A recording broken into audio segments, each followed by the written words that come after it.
दोस्तों, वक्फ संशोधन कानून पर सुप्रीम कोर्ट द्वारा कुछ प्रावधानों को लेकर आपत्तियां दर्ज कराने के बाद उन पर अंतरिम रोक क्या लगी, पूरी की पूरी आईटी सेल बौखला गई या फिर ये कहें कि पुर्जा पुर्जा हो गई। हालत ये हो गई है दोस्तों कि आईटी सेल के वो सो कॉल्ड ट्रोलर जो सोशल मीडिया में वो प्रोपेगेंडा आगे बढ़ाते हैं, जो एक पार्टी विशेष को फायदा पहुंचाता है, एक नेता को फायदा पहुंचाता है, वो तो अपना आपा खो चुके हैं और खुलेआम गाली गलौज पर उतर आए हैं। और स्थितियां ये आ गई हैं कि न्यायपालिका को बिका हुआ और वकीलों को रखैल जैसे शब्द बोले जा रहे हैं। जी हाँ दोस्तों, बोलते वक्त भी जिन शब्दों को मेरी जुबान कांप रही है वो शब्द सार्वजनिक तौर पर लिखे जा रहे हैं, सिर्फ इसीलिए क्योंकि सुप्रीम कोर्ट ने सरकार को एक तरह से आप कह सकते हैं कि बहुत जोर से झटका दिया है वक्फ संशोधन कानून के कुछ प्रावधानों में अंतरिम रोक लगाकर। दोस्तों, सिलसिलेवार तरीके से मैं आपको बताऊंगी कि कैसे वक्फ संशोधन कानून पर के कुछ प्रावधानों पर अंतरिम रोक लगी तो पूरी की पूरी आईटी सेल बौखला गई।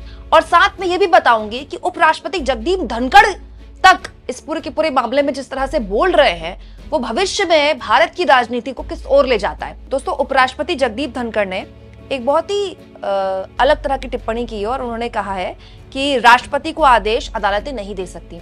आप सब जानते हैं दोस्तों कि सुप्रीम कोर्ट के एक बेंच ने तमिलनाडु के राज्यपाल वाले मामले में न केवल तमिलनाडु सरकार को राहत दी बल्कि उनके राज्यपाल को भी एक तरह से बताया कि वो तय समय के बाद फैसले नहीं रोक सकते विधानसभा या कैबिनेट द्वारा हुए। और उसके बाद यह भी बता दिया गया सुप्रीम कोर्ट द्वारा कि 3 महीने के अंदर अगर राष्ट्रपति के पास कोई बिल जाता है तो वो इस मामले में फैसला ले लें। इस पूरे के पूरे मसले को लेकर उपराष्ट्रपति जगदीप धनखड़ ने टिप्पणी कर दी है, भारत में कभी भी ऐसा लोकतंत्र नहीं रहा जहां न्यायपालिका किसी लॉ मेकर, कार्यपालिका और यहां तक कि सुपर संसद के रूप में काम करे। दोस्तों, उपराष्ट्रपति आगे कहते हैं, हम ऐसी स्थिति नहीं बना सकते जहां आप भारत के राष्ट्रपति को निर्देश दें और किस आधार पर। जिन न्यायाधीशों ने राष्ट्रपति को आदेश जारी किया है वे संविधान की शक्ति को भूल गए। दोस्तों, ये बात जगदीप धनखड़ बोल रहे हैं जो कि खुद एक बहुत वरिष्ठ वकील है, वो ये बात बोल रहे हैं।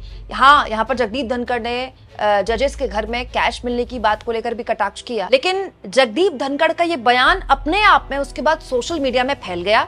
और साथ साथ में सुप्रीम कोर्ट ने कल जिस तरह से वक्फ संशोधन कानून को लेकर सरकार के पुर्जे टाइट किए, उसके बाद तो आईटी सेल वाले बौखला गए। अब जरा आप देखिए मैं आपके सामने कैसे रखती हूँ कि आईटी सेल वालों ने क्या क्या हरकतें की हैं कल सोशल मीडिया में। दोस्तों, मिस्टर सिन्हा नाम के ये पता नहीं कौन शख्स है, मैं इनका नाम नहीं जानती क्योंकि अपना नाम लिखते ही नहीं है, पता नहीं लोग अपना पूरा नाम क्यों नहीं लिखते हैं। ये बेसिकली इनके सोशल मीडिया में आपको वही बातें दिखेंगी जो किस पार्टी को फायदा पहुंचाती है, मुझे आपको बताने की जरूरत नहीं है। सुप्रीम कोर्ट के लिए इन्होंने क्या लिखा है सुनिए। सुप्रीम कोर्ट ऑफ इंडिया को ये लिखते हैं शरिया कोर्ट ऑफ इंडिया। कितनी शर्मनाक बात है दोस्तों, कितनी गंदी बात है। शरिया court of India, supreme court को, देश की सबसे बड़ी अदालत के लिए शब्द देखिए इन लोगों के। और देखिए दोस्तों, यही शख्स क्या लिखते हैं, street power is the real veto, even the courts listen to it, it's a fact. मतलब ये कह रहे हैं कि जो सड़क में जो ताकत दिखाई जाती है वही असली ताकत है और कोर्ट भी उसी को सुनता है। मतलब ये कहना क्या चाह रहे हैं कि लोग सड़कों पर उतरे हैं अब सुप्रीम कोर्ट के फैसले के खिलाफ। मतलब क्या है इस बात का, ये बताएं। और देखिए दोस्तों, मिस्टर सिन्हा आगे लिखते हैं, इकोसिस्टम, राम मंदिर के लिए पेपर दिखाइए, वक्फ बोर्ड के लिए अभी पेपर कैसे दिखाएंगे तो प्रैक्टिकली नहीं है। ये एक तरह की हिपोक्रेसी है और हिंदुओं के खिलाफ खुली नफरत है।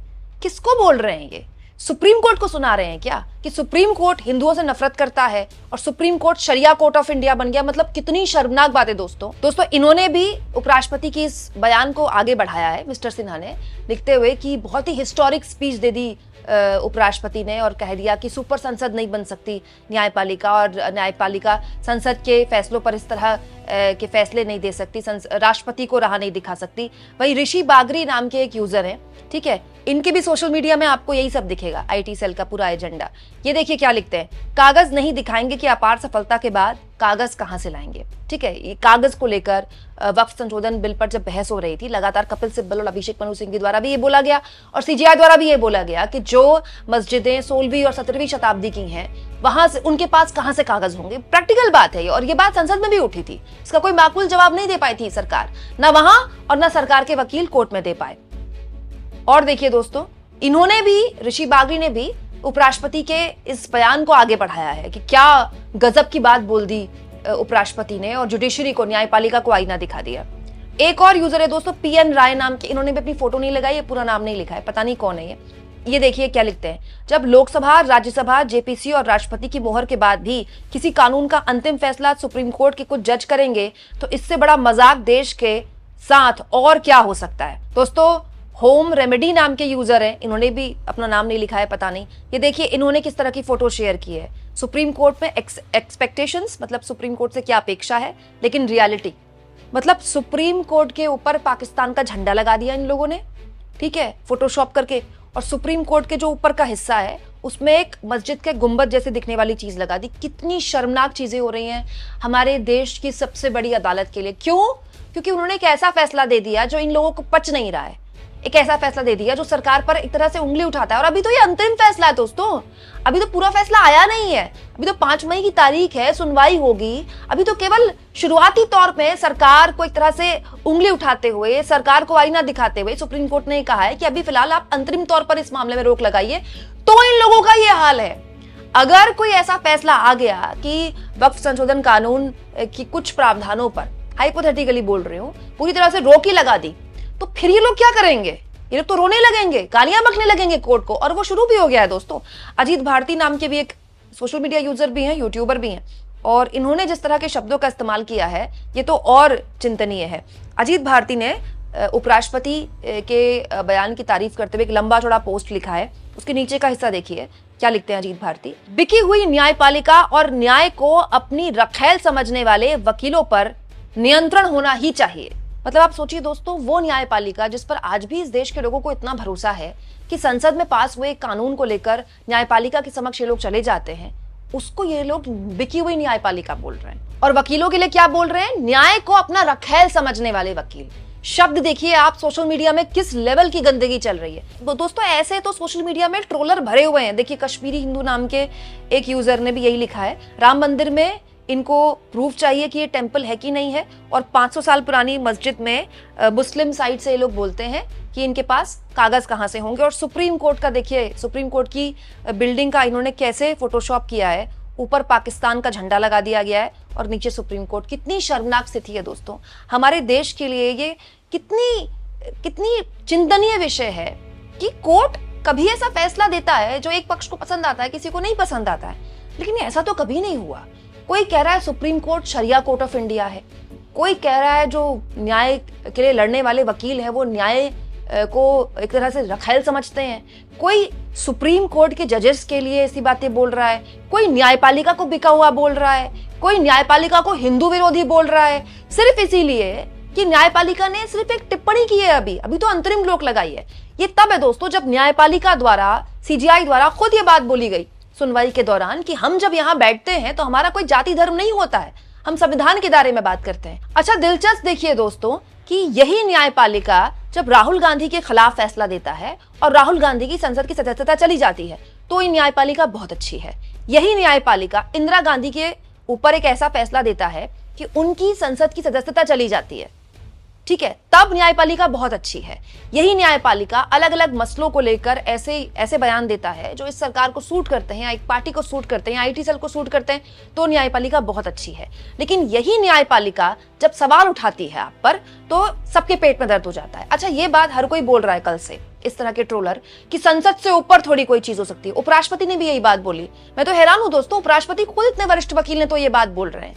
जबकि मैं आसान भाषा में आपको एक बात बताती हूँ दोस्तों, ब्रिटेन की संसद के लिए एक बात बोली जाती है यूके के लिए कि यूके की संसद एक ही काम नहीं कर सकती, आदमी को औरत नहीं बना सकती और औरत को आदमी नहीं बना सकती। बाकी वहां की संसद सब कुछ कर सकती है। क्यों? क्योंकि वहां की संसद सुप्रीम पावर है, अपार ताकत है वहां की संसद के पास। लेकिन हमारे देश में ऐसा नहीं है। क्यों? क्योंकि हमारे देश में ताकतें बटी हुई हैं। कार्यपालिका की ताकत और उसकी जिम्मेदारी अलग है, वैसे ही न्यायपालिका की, वैसे ही विधायिका की। लेकिन एक चेक एंड बैलेंस का हमारे देश की संसद के ऊपर हमेशा से प्रावधान रखा गया। क्योंकि दोस्तों हमारे देश में ना तो संसद सर्वोपरि है, ना ही सुप्रीम कोर्ट सर्वोपरि है और ना ही कार्यपालिका। क्यों? क्योंकि हमारे देश की संसद में सर्वोपरि है संविधान। संविधान को सबसे ऊपर रखा गया है और संविधान का कस्टोडियन कौन है? Supreme court. तो हर वो चीज जो सुप्रीम कोर्ट के पास जाएगी वो संविधान की कसौटी पर उसको परखता है। अभी जो वक्फ संशोधन कानून पर बहस हुई 2 दिन और आगे भी होगी, वो किसी धर्म के आधार पर नहीं हो रही है, मुसलमानों का धर्म ये और हिंदुओं का धर्म ये, वो हो रही है संविधान के कसौटी पर। दोस्तों, सुप्रीम कोर्ट में जो कपिल सिब्बल और अभिषेक मनु सिंघवी तर्क पेश कर रहे हैं, वो ये तर्क पेश नहीं कर रहे कि इस्लाम में ये होता है और इस्लाम में ये नहीं होता है। वो तर्क ये पेश कर रहे हैं कि संविधान की इस धारा में हमारे देश के नागरिकों को यह अधिकार दिया गया है और इस नए कानून का यह प्रावधान उस संविधान की उस ताकत को, उस अधिकार को जो देश के एक आम नागरिक को मिला है, उसका उल्लंघन करता है और सुप्रीम कोर्ट वही परखेगी। अगर उसको उसमें उल्लंघन दिखा तो सुप्रीम कोर्ट कोई फैसला देगी, नहीं दिखा तो नहीं देखी। तो यहां भी बहस संविधान पर ही हो रही है। लेकिन ये सारी बातों को दरकिनार करके जिस तरह के शब्दों का इस्तेमाल सुप्रीम कोर्ट के लिए किया जा रहा है, शरिया कोर्ट ऑफ इंडिया, सीरियसली मतलब शर्मनाक है ये। और ऐसे लोगों पर तो कार्रवाइयां होनी चाहिए। पता नहीं ऐसे लोगों के अकाउंट कैसे चल रहे हैं। आप इस मुद्दे पर क्या सोचते हैं दोस्तों, कमेंट बॉक्स में जरूर लिखें और जितना हो सके चैनल को शेयर करें, सब्सक्राइब करें और थैंक्स और ज्वाइन के ऑप्शन से दोस्तों अगर आप चाहें तो कुछ आर्थिक मदद भी चैनल की जरूर करें।